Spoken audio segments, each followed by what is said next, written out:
Hello दोस्तों, कैसे हो आप लोग। स्वागत है आपका आपके चैनल प्रदीप शेडना में। दोस्तों, आज हम लोग यहाँ पर बात करने वाले हैं डीएलएड सेकेंड सेमेस्टर के सामाजिक अध्ययन के अतिलघुत्तरीय प्रश्नों के बारे में। आज हम लोग यहाँ पर सामाजिक अध्ययन के अतिलघुत्तरीय प्रश्नों को देखने वाले हैं। अगर आप सारी क्लास कंटिन्यू लेते हो तो कहीं ना कहीं आपका 100% रिजल्ट बहुत ही अच्छा आएगा, क्योंकि आपको पता ही है कि सामाजिक अध्ययन में आपके 2 घंटे के पेपर होते हैं। इसमें आपको 50 नंबर के पेपर करने होते हैं, तो कहीं ना कहीं इसमें आपके अधिक से अधिक क्वेश्चन भी आते हैं। इसमें आपको टोटल 40 प्रश्न करने होते हैं, इसलिए आप लोग हर क्लास को कंटिन्यू अच्छे से लेते हुए आगे बढ़ते रहिए। और आप लोग एक पेन और एक कॉपी लेकर भी बैठ जाइए, ताकि जो प्रश्न आपको नया लगे आप उसको नोट भी कर सको। और प्लीज़ आप लोग इस क्लास को अपने दोस्तों तक शेयर भी करें, और जो हमारे भाई बहन नए हैं उस चैनल को सब्सक्राइब करें, ताकि कोई भी क्लास कोई भी अपडेट आपसे मिस ना हो। चलिए हम लोग देखते हैं आज का पहला प्रश्न। यहाँ पे आपका आज का पहला प्रश्न है कि प्रथम ऐतिहासिक सम्राट किसे माना जाता है। चंद्रगुप्त मौर्य को प्रथम ऐतिहासिक सम्राट माना जाता है। बहुत ही अच्छे अच्छे प्रश्न यहाँ पे आपको दिखेंगे। जितने भी आपकी प्रकाशन हैं, आपका राधा प्रकाशन, राजन प्रकाशन, वीपीएम प्रकाशन, पवन प्रकाशन, सभी प्रकाशन के क्वेश्चंस आपको यहाँ पर देखने को मिल जाएंगे। मौर्य सम्राट में मौर्य काल में मनोरंजन का प्रमुख साधन क्या था। मौर्य काल में मनोरंजन का प्रमुख साधन शिकार था। नेक्स्ट यहाँ पे आपका है कि चंद्रगुप्त मौर्य की मृत्यु किस स्थान पे हुई थी। चंद्रगुप्त मौर्य की मृत्यु सणवड़ बेलगोला में हुआ था। अब यहाँ पे आपका नेक्स्ट है कि अशोक के अभिलेख किस लिपि में है। अशोक के अभिलेख किस लिपि में है। अशोक के अभिलेख आपके ब्राह्मणी लिपि में है। किस में है, आपके ब्राह्मणी लिपि में हो जाएंगे। नेक्स्ट यहाँ पे आपका है मौर्य काल के प्रचलित सिक्के क्या कहलाते हैं। मौर्य काल के प्रचलित सिक्के पर्ण कहलाते हैं। इन चीज़ों को आपको नोट करना होगा। आइए आगे बढ़ते हैं। नेक्स्ट यहाँ पे आपका है कि अंतिम मौर्य सम्राट का नाम बताइए। अंतिम मौर्य सम्राट का नाम है बृहस्पति। ठीक है दोस्तों, चलिए नेक्स्ट यहाँ पे आपका है कि अशोक का राज अभिषेक किस वर्ष हुआ था। अशोक का राज अभिषेक 269 ईस्वी पूर्व हुआ था। कब हुआ था? 269 ईस्वी पूर्व हुआ था। चाणक्य का वास्तविक नाम में क्या था। चाणक्य का वास्तविक नाम था विष्णुगुप्त। आइए आगे बढ़ते हैं। नेक्स्ट यहाँ पे आपका है चंद्रगुप्त मौर्य का राज अभिषेक कब हुआ था। चंद्रगुप्त मौर्य का राज अभिषेक 322 ईस्वी पूर्व हुआ था। नेक्स्ट यहाँ पे आपका है मौर्य का पतन किस वर्ष हुआ था। मौर्य का पतन 184 ईस्वी पूर्व हो गया था। नेक्स्ट यहाँ पे आपका है चंद्रगुप्त मौर्य ने किस वंश की स्थापना की थी। चंद्रगुप्त मौर्य ने मौर्य वंश की स्थापना की थी। नेक्स्ट यहाँ पे आपका है महापद्म नंद कौन था। महापद्म नंद नंद वंश का अंतिम सम्राट था। नेक्स्ट यहाँ पे आपका है कि चंद्रगुप्त मौर्य और सेल्यूकस के बीच कब युद्ध हुआ था। 305 ईस्वी पूर्व में चंद्रगुप्त मौर्य का और सेल्यूकस का युद्ध हुआ था। नेक्स्ट यहाँ पे आपका है चंद्रगुप्त मौर्य के मंत्री या महामात्य का नाम बताइए। इसमें आपके हो जाएंगे कौटिल्य आपके हो जाएंगे। नेक्स्ट यहाँ पे आपका है चंद्रगुप्त मौर्य ने मौर्य साम्राज्य की स्थापना किस सन में की थी। आपका हो जाएगा 322 ईस्वी पूर्व। 322 ईस्वी पूर्व आपका हो जाएगा। नेक्स्ट यहाँ पे आपका है अशोक ने कलिंग विजय कब की। इसमें आपका हो जाएगा 261 ईस्वी पूर्व में। नेक्स्ट यहाँ पे आपका है अशोक ने किस धर्म को राज्याश्रय प्रदान किया था। बौद्ध धर्म को। कौटिल्य का नाम क्या, कौटिल्य कौन था। आपके हो जाएंगे चंद्रगुप्त के मंत्री। ठीक है दोस्तों, अब कौटिल्य कौन थे ये भी आपको पता होगा। नेक्स्ट यहाँ पे आपका है कि गुप्त काल के 2 महान सम्राटों के नाम लिखिए। आपके हो जाएंगे समुद्रगुप्त और चंद्रगुप्त विक्रमादित्य। गुप्त काल के 2 साहित्यकारों के नाम लिखिए, कालिदास और हरिश्चंद्र। ठीक है, ये आपके 2 गुप्त काल के साहित्यकार हो जाएंगे। फरहान कौन था? वह भारत क्यों आया था? फरहान चीनी यात्री था। वह बौद्ध धर्म के स्थलों का भ्रमण करने के लिए भारत आया था। आगे बढ़ते हैं। नेक्स्ट यहाँ पे आपका है कि समुद्रगुप्त द्वारा विजित आर्यावर्त के राजाओं में से किन्हीं दो राजाओं के नाम लिखिए। आपके हो जाएंगे रुद्रदेव और मतिल, ये आपके दो नाम हो जाएंगे। गुप्त संवत का प्रारंभ किसने और कब किया था? चंद्रगुप्त ने 319 ईस्वी में किया था। नेक्स्ट यहाँ पे आपका है चंद्रगुप्त विक्रमादित्य की दो उपलब्धियां लिखिए। इसमें आपको यहाँ पर दो उपलब्धियां इनकी लिखी हुई दिख रही हैं, इन चीज़ों को आपको नोट करना चाहिए। नेक्स्ट यहाँ पे आपका है कालिदास के दो ग्रंथों के नाम लिखिए। यहाँ पे आपका पहला हो जाएगा रघुवंश महाकाव्य अभिज्ञान शकुंतलम। ठीक है, रघुवंश महाकाव्य और अभिज्ञान शकुंतलम कालिदास के दो प्रमुख ग्रंथ में से आते हैं। अजंता वर्तमान में किस राज्य में है? अजंता वर्तमान में महाराष्ट्र में आपको देखने को मिल जाएगा। ठीक है, स्कंदन गुप्त ने किस झील का पुनः निर्माण कराया था? इसमें आपको जाएगा सुदर्शन झील। ठीक है, चलिए जस्ट यहाँ पे आपका है हुड़ों का आक्रमण किस गुप्त सम्राट के समय में हुआ था? इसमें आपका हो जाएगा कुमारगुप्त। कुमारगुप्त आपका बिल्कुल सही हो जाएगा। आगे बढ़ते हैं। गुप्तकालीन चित्रकला के दो केंद्रों के नाम लिखिए। इसमें आपका मथुरा सारनाथ और पाटलिपुत्र, ये आपके दो नाम हो जाएंगे। नेक्स्ट यहाँ पे आपका है कि भारत का नेपोलियन किस शासक को कहा जाता है? भारत का नेपोलियन समुद्रगुप्त को कहा जाता है। जस्ट यहाँ पे आपका है चंद्रगुप्त विक्रमादित्य के नाम से किसे जाना जाता है? चंद्रगुप्त द्वितीय को चंद्रगुप्त विक्रमादित्य के नाम से जाना जाता है। नेक्स्ट यहाँ पे आपका है गुप्त काल में भूमिकर को क्या कहते हैं? गुप्त काल में भूमिकर को भाग कहते हैं। नेक्स्ट यहाँ पे आपका है गुप्त काल, आगे बढ़ते हैं। गुप्त काल में मुक्ति के सर्वोत्तम अधिकारी को क्या कहते हैं? गुप्त काल में मुक्ति के सर्वोत्तम अधिकारी को राज्यपाल कहते हैं। आगे बढ़ते हैं। जस्ट यहाँ पे आपका है गुप्त काल में कौन सा चीनी यात्री भारत आया था? गुप्त काल में चीनी यात्री फरहान भारत की यात्रा पर आया था। गुप्त वंशीय शासन की स्थापना कब हुई थी? गुप्त वंशीय शासन की स्थापना 319 ईस्वी में हुई थी। इलाहाबाद स्तंभ लेख का संबंध किस गुप्त शासन से है? इलाहाबाद स्तंभ लेख का संबंध गुप्त शासक समुद्रगुप्त से है। आइए आगे बढ़ते हैं। नेक्स्ट यहाँ पे आपका है रामहीर कौन था? यह आपका एक महान गुप्त काल का यह एक महान गणतज्ञ और ज्योतिषाचार्य के अंतर्गत आते हैं। गुप्त साम्राज्य का प्रथम स्वतंत्र शासक कौन था? यह आपका हो जाएगा गुप्त सम्राट का प्रथम स्वतंत्र शासक चंद्रगुप्त प्रथम हो जाएंगे। नेक्स्ट यहाँ पे आपका है भारत में सबसे पहले सोने के सिक्के किसने जारी किए थे? इसमें आपके हो जाएंगे हिंद यूनान यानी इंडो यूनानी। ठीक है, इंडो यूनानी जो है आपके सोने के सिक्के को जारी किया था। आइए आगे बढ़ते हैं। नेक्स्ट यहाँ पे आपका है कि राजश्री कौन थे? राजश्री कौन थी? इसमें आपके हो जाएंगे हर्षवर्धन की बहन थी।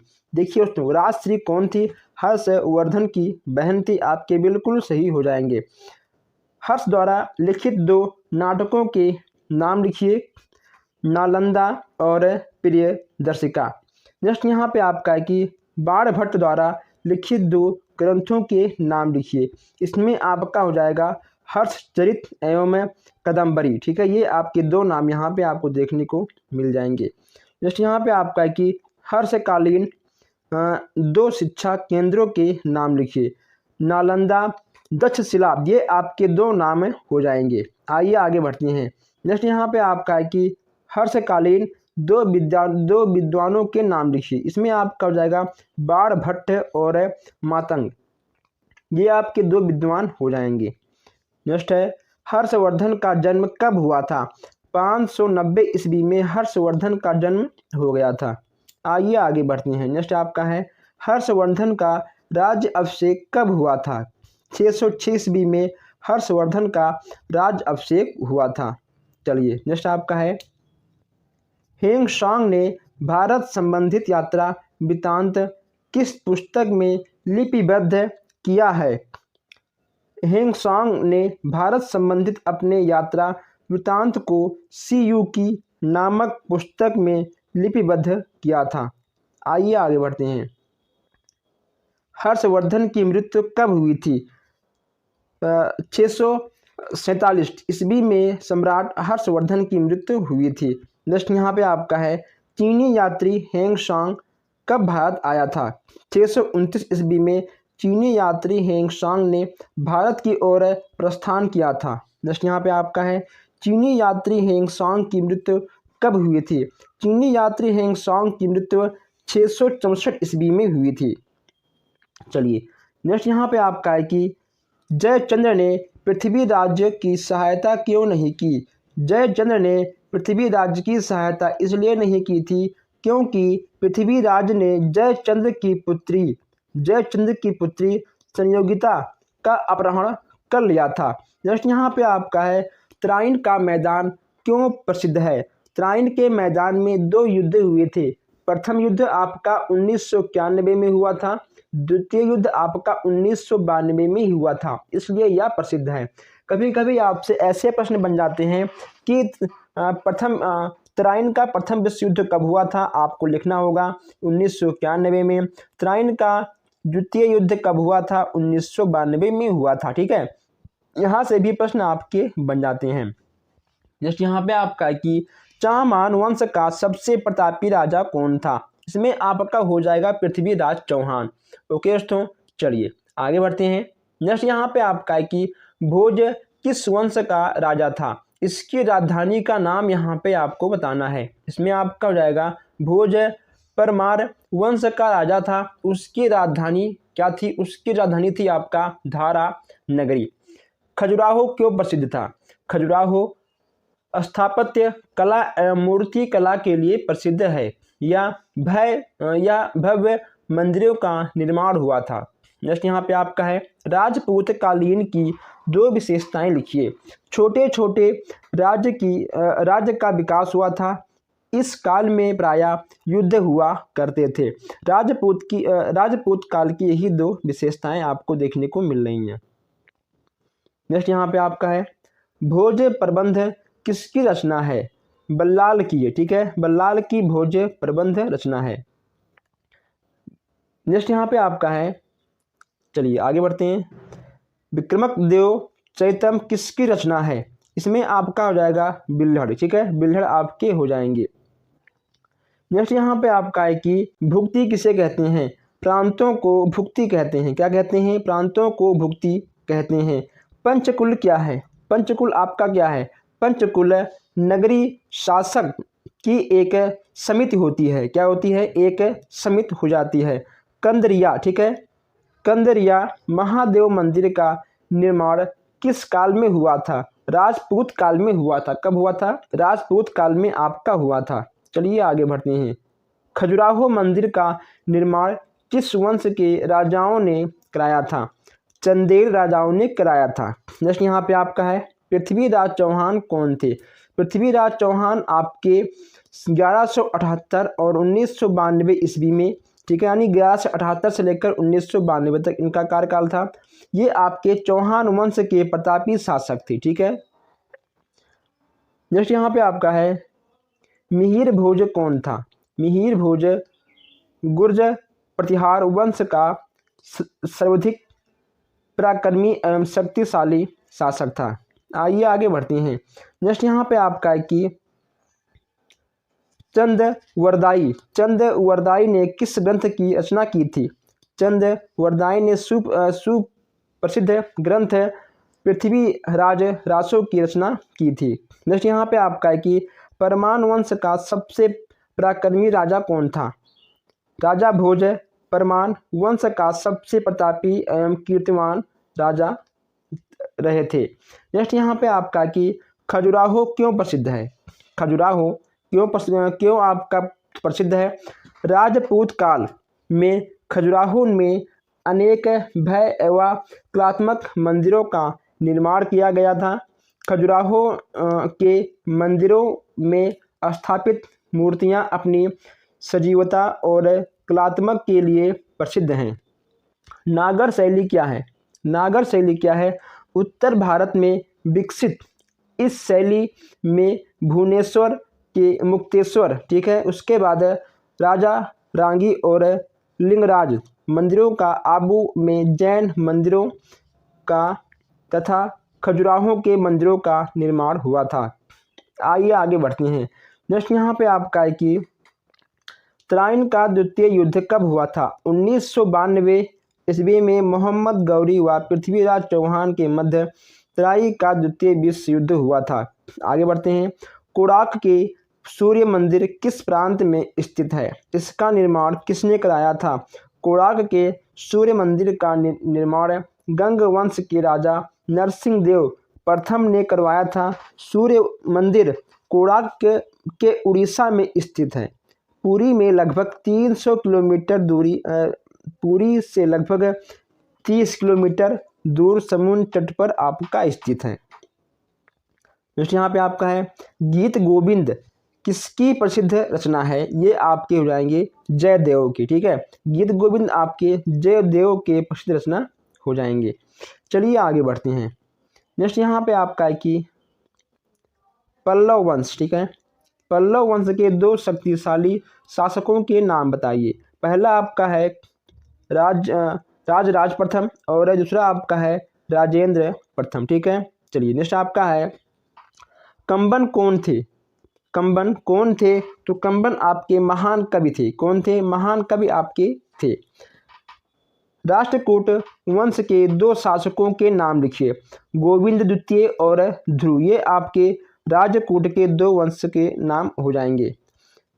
एलोरा के कैलाश मंदिर का निर्माण किस वंश के शासकों ने कराया था। इसमें आपका हो जाएगा राष्ट्रकूटों ने, ठीक है, राष्ट्रकूटों ने कराया था। नेक्स्ट यहाँ पे आपका है मामल्य शैली का प्रवर्तक कौन थे। नरसिंह वर्मन, ठीक है। आगे बढ़ते हैं। पुलकेशिन द्वितीय वंश का शासक था।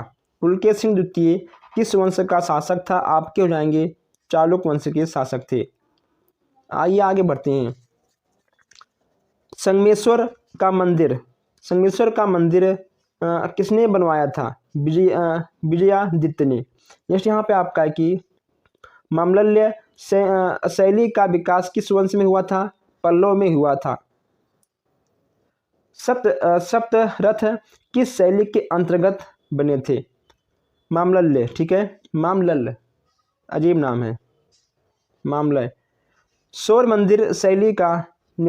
मंदिर शैली में निर्मित है क्या। जयसिंह। ओके तो सौर मंदिर शैली में निर्मित है जयसिंह।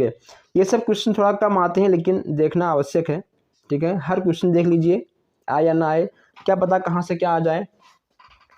ऐहोल अभिलेख से किस शासन के बारे में विस्तृत जानकारी प्राप्त होती है। ऐहोल अभिलेख से पुलकेशिन प्रथम के बारे में विस्तृत जानकारी प्राप्त होती है। नेक्स्ट यहाँ पे आपका है मंगलेश किस वंश का शासक था। मंगलेश चालुक्य वंश का शासक था। नेक्स्ट यहाँ पे आपका है विरूपाक्ष मंदिर का निर्माण किस चालुक्य वंश ने करवाया था। इसमें आपका हो जाएगा विरूपाक्ष मंदिर का निर्माण चालुक्य शासक विक्रमादित्य ने करवाया था। आइए आगे बढ़ते हैं। नेक्स्ट यहाँ पे आपका हो जाएगा कि पल्लव शासक 225 ईस्वी के पूर्व किसने सामंत के रूप में राज्य करते थे। पल्लव शासक 225 ईस्वी के पूर्व सातवाहन शासकों के सामंत के रूप में कार्य करते थे। आइए आगे बढ़ते हैं। नेक्स्ट यहाँ पे आपका है कि कांची के कैलाशनाथ मंदिर का निर्माण किस शासक ने करवाया था? पल्लव शासक नरसिंह वर्मन द्वितीय ने करवाया था। आगे बढ़ते हैं। किस पल्लव शासक ने चीन में अपना दूत मंडल भेजा था? पल्लव शासक नरसिंह वर्मन द्वितीय ने चीन में अपना दूत मंडल भेजा था। पल्लव शासन के अंतर्गत रहस्याधिकत क्या थी? पल्लवकालीन शासन प्रबंध के अंतर्गत राजा को परामर्श देने के लिए मंत्रियों का एक विशेष दल होता था, जिसे रहस्याधिकत कहते हैं।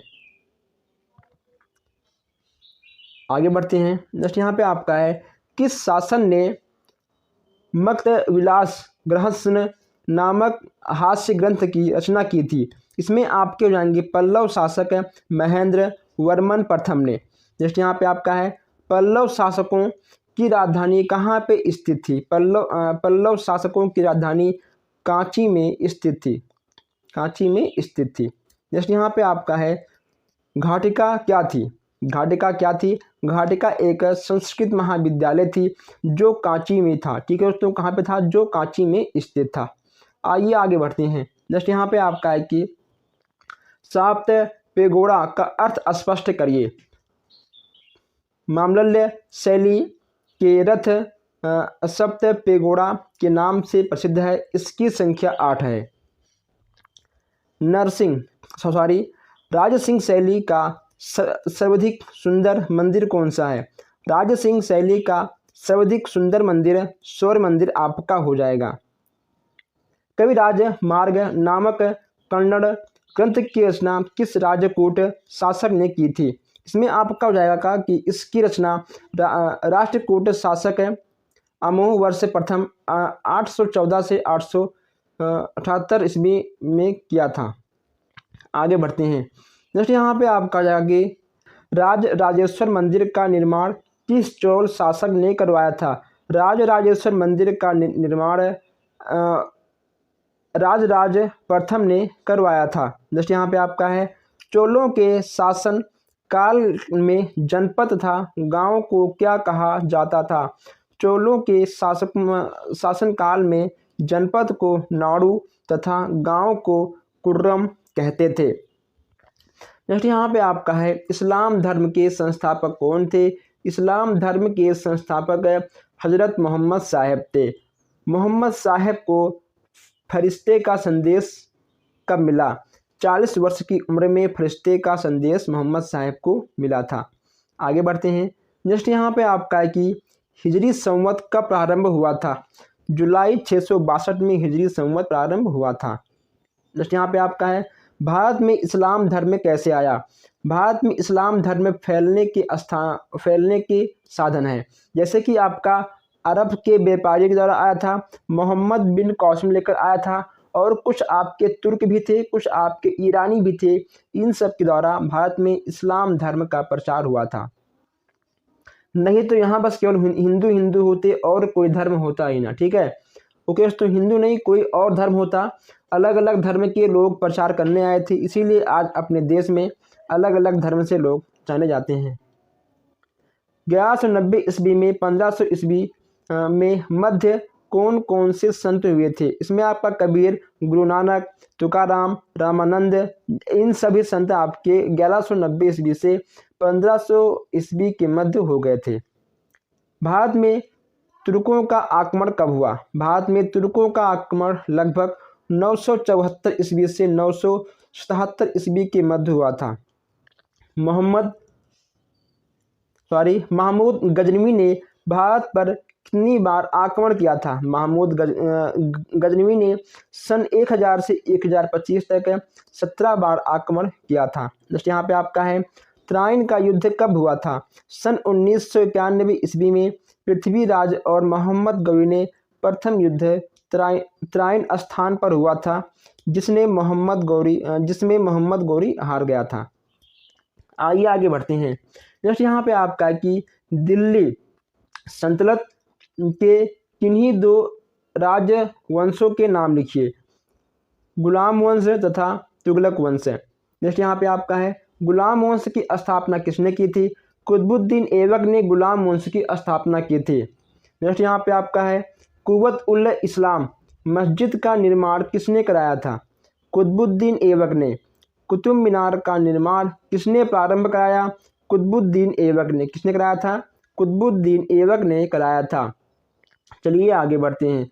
रजिया बेगम कौन थी? इल्तुतमिश की पुत्री का गुलाम वंश इल्तुतमिश की दोस्तों देखिए पूछेगा आपसे कि रजिया बेगम कौन थी, तो ये इल्तुतमिश की पुत्री थी, गुलाम वंश के प्रसिद्ध सुल्तान थे। ठीक है, अब देखिए यहाँ आपके जो आंसर हैं आपको पता नहीं कैसे इसमें लिखा है, इसमें लिखा होना चाहिए कि रजिया बेगम इल्तुतमिश की पुत्री थी और इल्तुतमिश से गुलाम वंश के प्रसिद्ध सुल्तान थे, लेकिन पता नहीं कैसे लिखा हुआ है, कोई बात नहीं। भारत में लोधी वंश का संस्थापक कौन था? देखिए कौन था, यानी कि कौन थे, इसमें दोस्तों जो शब्द लिखे हुए हैं थोड़ा उल्टा लिखा हुआ है। भारत में लोधी वंश का संस्थापक बहलोल लोधी था। अलाउद्दीन किस व्यवस्था के लिए इतिहास में प्रसिद्ध है? बाजार व्यवस्था। ठीक है, इसका दोस्तों बाजार व्यवस्था बहुत ही अच्छा था। आगे बढ़ते हैं। इब्राहिम लोधी की पराजय क्यों हुई? ये कहाँ लिखिए। इब्राहिम लोधी विशाली शासक था। ठीक है, नेक्स्ट यहाँ पे आपका है सल्तनत काल के 2 करों के नाम लिखिए। जजिया कर और जकात, ये आपके 2 प्रकार के सल्तनत काल के कर थे। भारत में गुलाम वंश की स्थापना कब हुआ? भारत में गुलाम वंश का स्थापना 1206 ईस्वी में हुआ था। भारत में तुर्की राज्य का संस्थापक कौन थे? भारत में तुर्की राज्य का संस्थापक कुतुबुद्दीन ऐबक आपके हो जाएंगे। आइए आगे बढ़ते हैं। जस्ट यहाँ पे आपका है कि 1210, ठीक है, 1210 ईस्वी में कुतुबुद्दीन ऐबक की मृत्यु हो जाने के पश्चात किस व्यापार को उसका उत्तराधिकारी घोषित किया गया था? कुतुबुद्दीन ऐबक की मृत्यु के पश्चात उसने पुत्र आराम शाह को उनका उत्तराधिकारी घोषित किया गया। जस्ट यहाँ पे आपका है इल्तुतमिश दिल्ली सल्तनत के राज्य सिंहासन पर कब आसीन हुआ? इल्तुतमिश 1211 ईस्वी में दिल्ली सल्तनत के राज्य सिंहासन पर आसीन हुआ था। जस्ट यहाँ पे आपका है दिल्ली सल्तनत का वास्तविक संस्थापक किसे कहा जाता है? इल्तुतमिश को दिल्ली सल्तनत का वास्तविक संस्थापक कहा जाता है। आइए आगे बढ़ते हैं। नेक्स्ट यहाँ पे आपका कि मध्यकालीन की प्रथम मुस्लिम शासिका कौन थी? मध्यकालीन की प्रथम मुस्लिम शासिका रजिया बेगम थी। नेक्स्ट यहाँ पे आपका है कि दिल्ली सल्तनत का सुल्तान रजिया का शासनकाल क्या था? रजिया का शासनकाल 1236 ईस्वी से 1240 ईस्वी तक था। भारत में खिजली वंश का संस्थापक कौन था? भारत में खिजली वंश का संस्थापक जलालुद्दीन खिजली था। चलिए आगे बढ़ते हैं। नेक्स्ट यहाँ पे आपका है दिल्ली के किस सुल्तान ने बाजार निर्माण नीति को लागू किया था? अलाउद्दीन खिजली ने बाजार निर्माण नीति को लागू किया था। अलाउद्दीन खिजली कब दिल्ली सल्तनत के राज सिंहासन पर आसीन हुआ था? अलाउद्दीन खिजली ने 1296 ईस्वी में दिल्ली सल्तनत के राज सिंहासन पर आसीन हो गया था। चलिए आगे बढ़ते हैं। नेक्स्ट यहाँ पे आपको देखने को मिल रहा है कि भारत में तुगलक वंश का संस्थापक कौन था? भारत में तुगलक वंश का संस्थापक गयासुद्दीन तुगलक था। दोस्तों अभी हमने आप लोगों से एक भी बार चैनल को सब्सक्राइब करने या वीडियो या इस क्लास को शेयर करने के लिए नहीं कहा है। आप लोग शेयर कर दीजिए ताकि अधिक से अधिक हमारे साथी जुड़ें और हर कोई इस क्लास को ले पाएँ। जैसे यहाँ पे आपका है मोहम्मद बिन तुगलक दिल्ली सल्तनत के राज सिंहासन पर कब आसीन हुआ? यह जगह आपका 1325 ईस्वी में आसीन हुआ था। भारत में सैयद वंश का संस्थापक कौन था? भारत में सैयद वंश की नींव खिज खां ने रखी थी। सल्तनत युग के चारसा शब्द किससे संबंधित है? सिंचाई के लिए प्रयोग की जाने वाली चमड़े की बाल्टी। आइए आगे बढ़ते हैं। नेक्स्ट यहाँ पे आपका है, संतलत काल में तृतीय हिंद यानी भारत का तोता की उपाधि मिली थी अमीर खुसरो को। ठीक है, अमीर खुसरो को। नेक्स्ट यहाँ पे आपका है, गुलाम वंश का अंतिम शासक कौन था? केकुवाद आपके गुलाम वंश के अंतिम शासक थे। मंगोल आक्रमण से भारत की उत्तर पश्चिमी सीमाओं को सुरक्षित रखने के लिए बलवन ने कौन से कार्य किए? अपने छोटे बेटे मोहम्मद खां को लड़ने भेज दिया था। इस यहाँ पे आपका है, दिल्ली के अधिकांश सुल्तानों द्वारा खलीफा के पद को संभावित करने का वास्तविक लक्ष्य क्या था? सुल्तान खुद को खुदा का प्रतीक समझते थे। इब्राहिम लोदी और बाबर का युद्ध कब और कहाँ हुआ था? देखिए दोस्तों, अब इब्राहिम लोदी का युद्ध 1526 में पानीपत का युद्ध हुआ था। ओके दोस्तों, पानीपत का युद्ध हुआ था जिसमें आपके इब्राहिम लोदी पराजय हो गए थे और बाबर दोस्तों कहीं ना कहीं बाबर ने लोदी वंश के अंत करते ही भारत में गुलाम वंश का स्थापना कर दिया था। ये क्वेश्चंस आपके एग्जाम में बार बार पूछे जा सकते हैं। नेक्स्ट यहाँ पे आपका है कि दिल्ली के सुल्तान किस नियमों के अनुसार शासन करते थे? कुरान के अनुसार शासन करते थे। दिल्ली सल्तनत का सर्वोच्च पदाधिकारी कौन होते थे? आपके सुल्तान होते थे। दिल्ली सल्तनत में सेना का सर्वोच्चतम अधिकारी किस नाम से जाना जाता था? इसमें आपके जाएंगे अरीज ए मुमालिक है। दिल्ली सल्तनत में प्रधानमंत्री किस नाम से जाना जाता था? आपके जाएंगे वजीर के नाम से हम लोग जानते थे। जजिया कर किस जाति को देने पड़ते थे? हिंदुओं को देने पड़ते थे। भक्तिकालीन दो समाज सुधारक के नाम लिखिए। रामानंद और गुरु नानक। भक्तिकालीन संतों के दो शिक्षाओं के नाम लिखिए। सदाचार एवं पवित्रता पर बल देना, एक ईश्वर ही कल्पना है। कबीरदास की दो शिक्षाएं बताइए। एक ईश्वर की एकता पर बल और जाति भेद तथा मूर्ति पूजा का खंडन। यानी कबीरदास जी जाति भेद को नहीं मानते थे, वो यानी ऊंच नीच को नहीं मानते थे और मूर्ति पूजा को भी नहीं मानते थे। जैसे यहाँ पे आपका है, भक्ति आंदोलन की दो विशेषताएं लिखिए। सामाजिक कुरीतियों पर प्रहार और मानवतावादी दृष्टिकोण, ये यहाँ पे आपके हो जाएंगे। जैसे यहाँ पे आपका है कि गुरु नानक का जन्म कब और कहाँ हुआ था? गुरु नानक का जन्म 1469 ईस्वी में लाहौर जिले में रावी नदी के तट पर हुआ था। ठीक है, जो कि आपका पाकिस्तान में है। नेक्स्ट यहाँ पे आपका है, अमीर खुसरो कौन थे? उनके द्वारा रचित दो रचनाओं के नाम लिखिए। अमीर खुसरो इतिहासकार थे जो उनके लिखिए। यहाँ पे आपका मिल जाएगा, एक है तुगलकनामा और खजातुल फुतुक। ठीक है दोस्तों, नामक ग्रंथ थे। अजीब नाम भैया, क्या बात है, ऐसे ऐसे अजीब नाम आएंगे तो कल्याण हो जाएगा। किन्हीं दो सूफी संप्रदायों के नाम लिखिए। अब यहाँ पे आपको दो सूफी संप्रदायों के नाम मिल जाएंगे। मोहम्मद साहब ने 5 सिद्धांतों को ज़कात का अर्थ स्पष्ट किया है। अपनी वार्षिक कमाई का 2.5% दान देना। ठीक है, रोजे के टाइम पर अपने कमाई का 2.5% का दान देना, जबकि ऐसा कोई नहीं करता। ठीक है दोस्तों, आज के दौर में ऐसा करना संभव है, असंभव है। ठीक है, संभव नहीं है। भक्ति आंदोलन के दो प्रमुख संतों के नाम लिखिए। भक्ति आंदोलन के दो प्रमुख संत आपके थे कबीरदास व महाप्रभु चित्तन थे। सिख धर्म के प्रवर्तक कौन थे? गुरु नानक थे। कबीरदास के गुरु का नाम क्या था? रामानंद था। कबीरदास का जन्म कब हुआ था? 15वीं शताब्दी के प्रारंभ में ही हो गया था। आइए आगे बढ़ते हैं। तुलसीदास जी ने किस महान ग्रंथ की रचना की थी? रामचरितमानस की इन्होंने रचना की थी।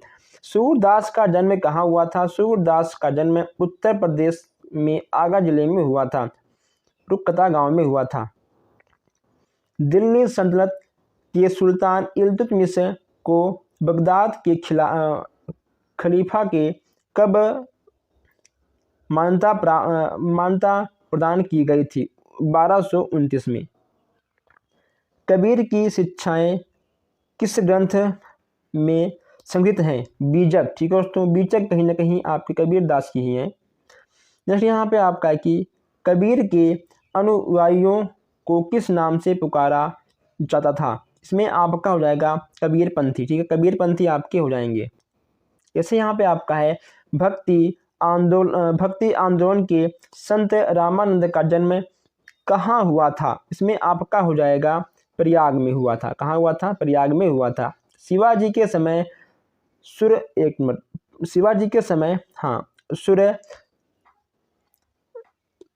सरसुबादार किसे कहा गया था? इसमें आपके हो जाएंगे सेनापति को। ठीक है दोस्तों, किसी क्षेत्र विशेष हुआ प्रतिनिधि या फिर सेनापति को आप इसे सूबेदार भी बोल सकते हैं।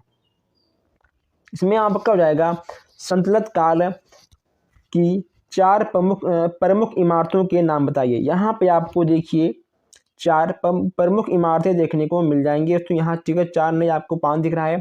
आपसे 4 कहा गया है तो आपको 4 ही लिखना होगा। आइए हम लोग आगे बढ़ते हैं। यहाँ पे आपका है कि सौरमंडल से आप क्या समझते हैं? दोस्तों सौरमंडल से आप क्या समझते हैं, आप इसको एक बार पढ़ लोगे तो जान जाओगे। पृथ्वी को नीला ग्रह क्यों कहते हैं, ये भी आपको एक बार पढ़ना होगा। बस आप आराम से लिखकर आ जाओगे, कोई शंका शिकायत आपको नहीं होना चाहिए। सौरमंडल में सूर्य की स्थिति क्या है? आप लोग इतना एक बार पढ़ लेंगे, ठीक है, तो आप जान जाओगे। जो यहाँ पे आपका मुख्य है, आप इसको जान लीजिए। 8.3 मिनट में सूर्य का प्रकाश पृथ्वी तक पहुँच जाता है। सूर्य हमारी पृथ्वी से 15 करोड़ किलोमीटर दूरी पर है। ठीक है, ये चीज़ों आपको ध्यान रखना होगा। और जो सूर्य का तो प्रकाश है, इसमें कहीं ना कहीं 3 लाख किलोमीटर प्रति सेकंड, ठीक है, 3 लाख किलोमीटर प्रति सेकंड का रफ्तार से प्रकाश हमारी पृथ्वी पर आता है। सौरमंडल या सौर परिवार किसे कहते हैं? देखिए दोस्तों, सौरमंडल में 8 ग्रह हैं, बुध, शुक्र, पृथ्वी, मंगल, बृहस्पति, शनि और मरुड़। ये चीज़ें आप सेमेस्टर फर्स्ट से ही पढ़ते हुए आ रहे हैं। ठीक है, semester first, second, third, fourth, ये चीज़ें आपको हर जगह देखने को मिल जाएंगी। ग्रह किसे कहते हैं? ग्रह किसे कहते हैं? कुछ आकाशीय पिंडों में स्वयं का प्रकाश एवं ऊष्मा नहीं होता। वे अपने तारे के प्रकाश से ही प्रकाशित होते हैं। साथ ही वे अपने अक्ष पर घूमते हुए अपने तारे की परिक्रमा करते हैं, उन्हें ग्रह कहते हैं। जैसे यहाँ पे आपका है क्षुद्र ग्रहों के बारे में बताइए। ग्रहों एवं उपग्रहों के अतिरिक्त अनेक छोटे छोटे पिंड भी सूर्य के चारों ओर चक्कर लगाते हैं। इन आकाशीय पिंडों को क्षुद्र ग्रह कहते हैं। ये मंगल और बृहस्पति के बीच में पाए जाते हैं। जैसे यहाँ पे आपका है कि उल्का पिंड किसे कहते हैं? सूर्य के चारों ओर चक्कर लगाने वाले पत्थर के जो आपके छोटे छोटे टुकड़े होते हैं, वे आपके उल्का पिंड के अंतर्गत आ जाते हैं। किस विद्वान ने सर्वप्रथम पृथ्वी का औसत घनत्व ज्ञात किया है? इसमें आपके जाएंगे न्यूटन। सीमा की पर्वत की मोटाई दोस्तों कितना है? 1000 से 2900 किलोमीटर के मध्य। ठीक है, नीफे की परत में कैसी तत्व अधिक मिलती है? निकेल, फेरस व भारी सिलिकेट, ये सब आपके मिल जाते हैं। सिलिकेट तथा मिश्रित मंडल किन तत्वों या कैसी रचना होती है? दोस्तों इसमें आपको जाएगा पेरिडोटाइट, डायोराइट और ठीक है लोहा।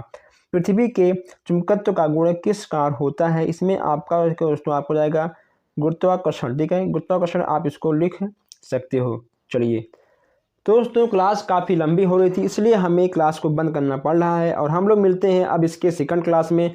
अगर आपको कोई भी समस्या हो, कोई भी डाउट हो, तो आप हमसे व्हाट्सएप पर या हमसे आप कमेंट बॉक्स में पूछ सकते हो। इसका नेक्स्ट क्लास बहुत ही ज़बरदस्त होने वाला है। ओके दोस्तों, तो आप लोग परेशान मत होइए, हम बहुत जल्द नेक्स्ट क्लास लेकर आएंगे। हम मिलते हैं फिर आपसे नेक्स्ट क्लास में। धन्यवाद।